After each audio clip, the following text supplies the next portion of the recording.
Newcastle, Manchester United, c'est la rencontre qui opposait les deux équipes de Premier League. Ces deux équipes-là, à savoir Newcastle qui était troisième du championnat et Manchester United qui était quatrième du championnat.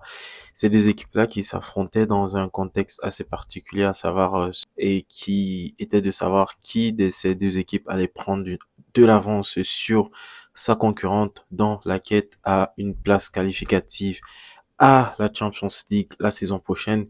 Et ce que l'on a pu voir, c'est que Newcastle est dans la même continuité que dans le passé. Newcastle est dans la même continuité que dans le style footballistique qu'ils ont eu à nous proposer dans le passé. Et cela, ça fait plaisir.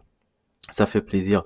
Après leur petit passage à vide durant le début de l'année, ils ont recommencé à enchaîner, ils ont repris de la confiance. Et là, tu sens que Eddie Howe a su remettre les bases de son équipe. Il a su remettre son équipe dans une dynamique que nous connaissons tous depuis le début de la saison de cette équipe. Et encore une fois, Bruno Guimaraes, franchement, c'est un excellent joueur. Franchement, je me pose des questions. Je me pose des questions parce que sans Bruno Guimaraes dans cette équipe-là, ce n'est absolument pas la même équipe que nous avons sur le terrain. Sans Alain Saint-Maximin sur le côté, ce n'est absolument pas la même équipe que nous avons sur le terrain. Newcastle avait notamment l'absence de Miguel Almiron sur le terrain, mais ils ont également pu compter sur Alexander Isak, sur plein d'autres joueurs qui ont pu marquer cette équipe. Par exemple, Joe Willock qui a fait un très très bon match. Mention spéciale pour ma part à Alexander Isak. C'est vrai, il réussit pas à terminer le match tellement il a donné des efforts dans cette rencontre. Alexander Isak qui, pour moi, a fait un job très très bon. Il n'a pas marqué, mais l'impact qu'il avait dans le jeu de Newcastle était effarant. C'était tout simplement, pour moi, l'un des meilleurs joueurs de cette rencontre. Franchement, Newcastle, il gagne cette rencontre sur un score de 2 buts à 0, sur un but de Joe Willock et sur un deuxième but de Callum Wilson.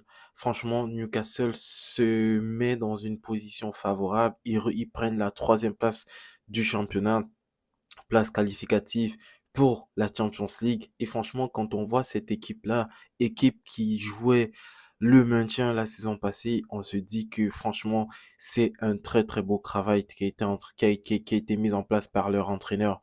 Une équipe qui jouait la relégation, le maintien la saison passée. Et à peine, on va dire quoi, 7 mois, 8 mois, l'équipe est métamorphosée. On va dire qu'il y a eu des investisseurs saoudiens qui sont passés par là, mais ce n'est pas uniquement ça qui fait le travail, ce n'est pas uniquement ça qui nous permet de déterminer que cette équipe-là est à ce niveau grâce à de l'argent, parce qu'on le voit, ils n'ont pas été faire des dépenses clinquantes, ils n'ont pas été faire des dépenses au style Paris Saint-Germain. Non, ils se sont concentrés sur leurs faiblesses, ils ont comblé leurs faiblesses et ils ont battu une équipe compétitive pour affronter les meilleures équipes de Première Ligue. Franchement, je suis très confiant par rapport à cette équipe de Newcastle qui s'impose 2 buts à 0 face à une équipe de Manchester United qui est désolante, une équipe de Manchester United qui est morose, une équipe de Manchester United que